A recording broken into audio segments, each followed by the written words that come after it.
أذن للذين يقاتلون بأنهم ظلموا وإن الله على نصرهم لقدير.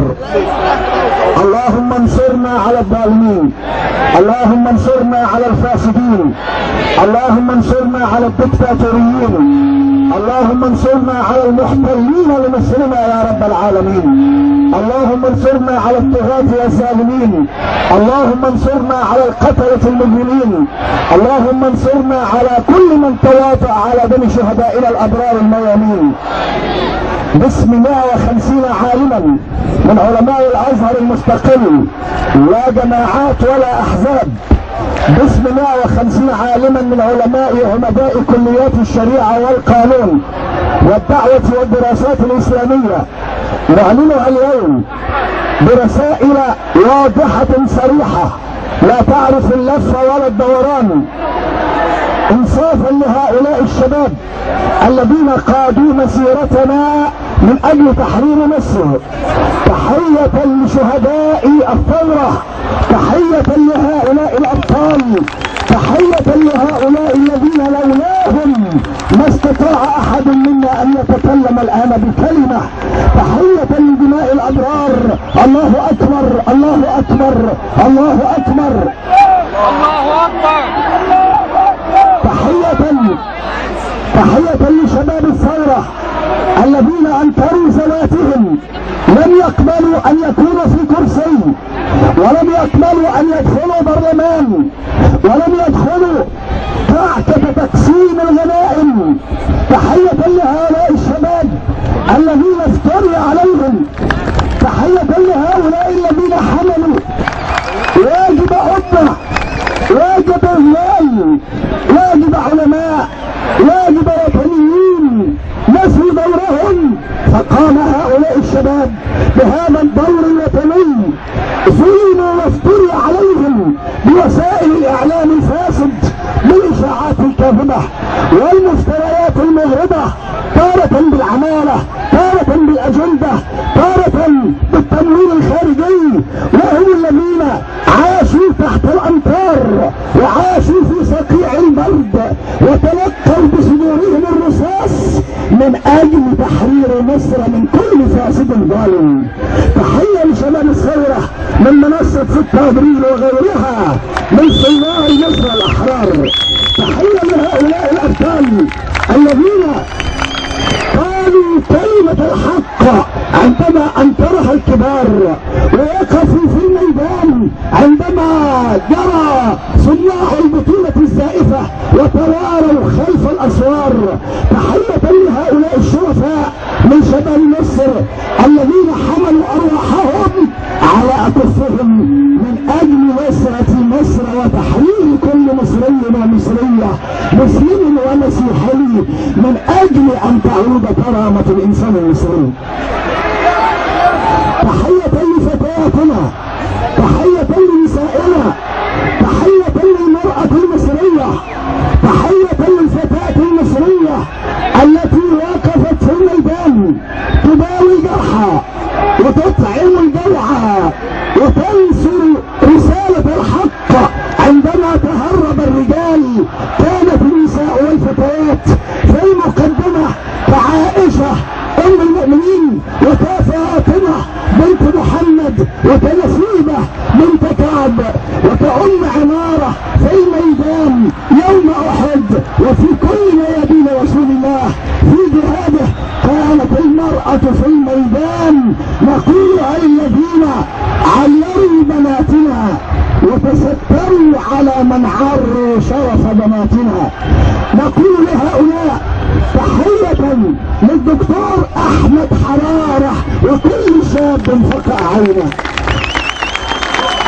نقولها بامانة انتم عيوننا تعمى ابصارنا فداء لكم، انتم قرة عيوننا ونحن جنود من اجل حقكم، علماء ووطنيين في كل ميدان. تحية للدكتورة هبة كمال، تحية للفتاة الشريفة المصرية الرائدة الرائعة التي ما تعرت وما مست بسوء ولكنها عرت التي حملت اجسادا فاسدة وحملت اجسادا ظالمة وحملت اجسادا متواطئة على حق هذه الامة. فتحية للدكتورة غادة كمال ولكل غادة من فتيات الميدان. تحية لكل اسير، تحية لكل معتقل الان، تحية لشبابنا الاسرى في سجون السجن الحربي او السجون الداخلية. تحية لهؤلاء الابرار الذين ضحوا بحريتهم من اجل ان نقول كلمتنا بكل حرية في الميدان، ولن نسكت حتى يتحرروا ويحملوا فوق الرؤوس باذن الله. تحية للشيخ الذي وقف في الميدان، ترك الكرسي وترك المنصب ليكون وسطنا شهيدا، الشهيد عماد عفت وكل عماد عفت في هذا الميدان. تحية لشهداء الإخوة المسيحيين الذين وقفوا موقف البطولة. تحية لشرفاء مصر المسيحيين الذين وقفوا في المقدمة في حركة كفاية جورج إسحاق وغيره.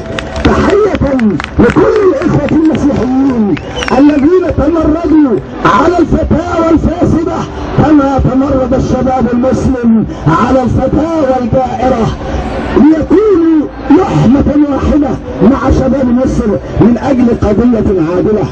أيها الإخوة، ما جئنا اليوم لنحتفل ولا لنحتفل بعيد، فلا عيد ولا احتفال إلا يوم أن يأتي حق الشهيد.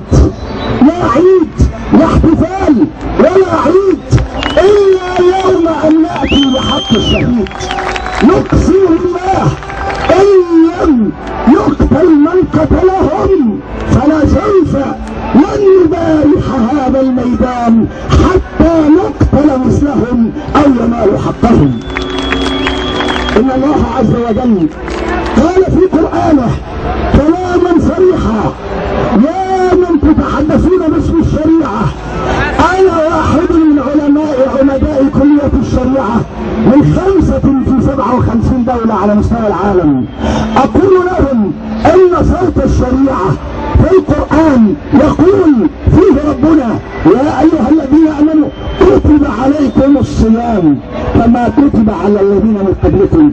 والذي كتب الصيام عبادة تتعبدون بها وتتوحدون عليها هو نفسه الذي قال: يا أيها الذين آمنوا كتب عليكم القصاص، كتب عليكم القصاص، كتب عليكم القصاص في القتلى، فإن صمتم فاقتصوا للظالمين، وإن صليتم فلا تقبل صلاتكم ولا صيامكم إلا بالقصاص من المجرمين القتلة، لا بالتستر على الفاسدين.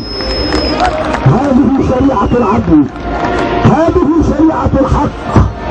أبشركم جميعا ببشرى من سيدي رسول الله صلى الله عليه وسلم، أقولها للمتمتعين، أقولها للمتمتعين الذين يبررون تمرير المرحلة ويبررون تصبير الناس حتى يتم تهريب المجرمين وتمييع القضية. أقول لهم إن رسول الله صلى الله عليه وسلم يقدم لكم رسالة بشرى يا أهل الميدان ويا كل ميدان. فلقد ورد في الحديث عن قتادة رضي الله تعالى عنه قال: تلا رسول الله صلى الله عليه وسلم قول الله في سورة الأعراف: وممن خلقنا أمة يهدون بالحق وبه يعدلون. وممن خلقنا أمة يهدون بالحق وبه يعدلون. قال صلى الله عليه وسلم: هؤلاء في امتي الى يوم القيامة بالحق يحكمون وبالحق يقضون وبالحق يأخذون وبالحق يعطون، فإن لم يكن هؤلاء الشباب هم أهل دعوة الحق فمن يكون؟ تفضل. شكرا.